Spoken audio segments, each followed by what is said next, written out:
Welcome back. The Democratic primary is officially over here in South Carolina, and Hillary Clinton has emerged as the winner, beating Bernie Sanders by nearly 50% of the vote. This morning, we are in studio with Brady Quirk-Garvin, the chairman of the Charleston County Democratic Party. Thank you so much for coming again. Absolutely. Happy to be here. Thanks for having me on. You're my new co-host. That's right. So, Brady, let's just get right into it. Hillary, she won by a landslide last night. Yeah, I think many people suspected that Hillary Clinton would win South Carolina, but the margin that she won by is just enormous. I mean, almost 50 points is about as decisive as a victory as I've ever seen.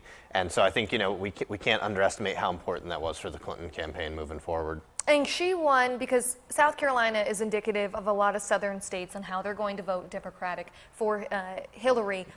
She won majority of the African American votes, which is huge. That's right. I mean, she not only won, minority votes, whether it's Latinos or African Americans, but won them by large margins. Mm-hmm. And so I think as we move away from states like Iowa and New Hampshire that are pretty, white states and don't have a lot of minority voters, and we look at states that are just more diverse, not just southern states, but western states and places like that, she's going to do really well. I think she proved last night that her message resonates with voters like that, and so I think she's going to do quite well as we look forward. Now, we all know that South Carolina votes mainly Republican, but I have to ask, voter turnout last night was a little disappointing for the Democratic Party here in Charleston. Sure.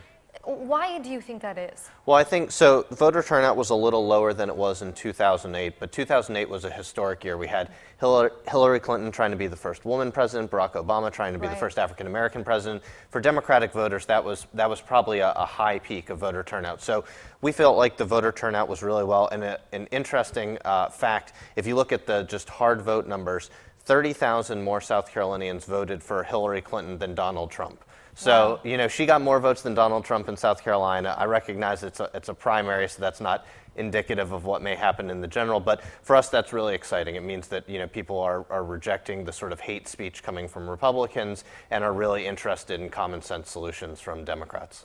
And now, going forward, Super Tuesday is 2 days away. That's right. Texas is one of the biggest states for Super Tuesday, if not the biggest state. I think it is, yeah. So what happened here in South Carolina, does that transcend to a state like Texas, where it's one of the biggest states for Super Tuesday when it comes to delegates, but also it's a southern state? Absolutely. So I think one of the things that'll change too is in South Carolina, it's a small enough state that you can travel around a lot. You can be on a bus and see lots of people. This campaign's about to go national.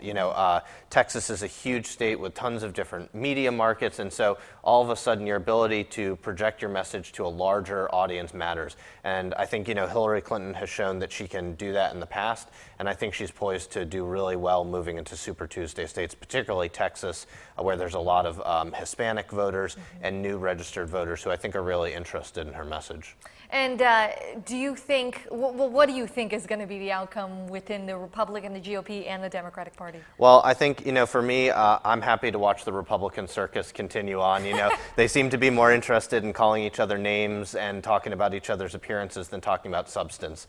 On the Democratic side, we're moving forward. I think we'll have a nominee relatively soon in the process, and I think, our nominee is going to be committed to talking about real common sense solutions and making sure people have jobs, people have better education, and that's what voters at the end of the day are interested in. They don't care about whose hair looks weird or who has bigger ears. They're interested in what's going to put more money in their pocket.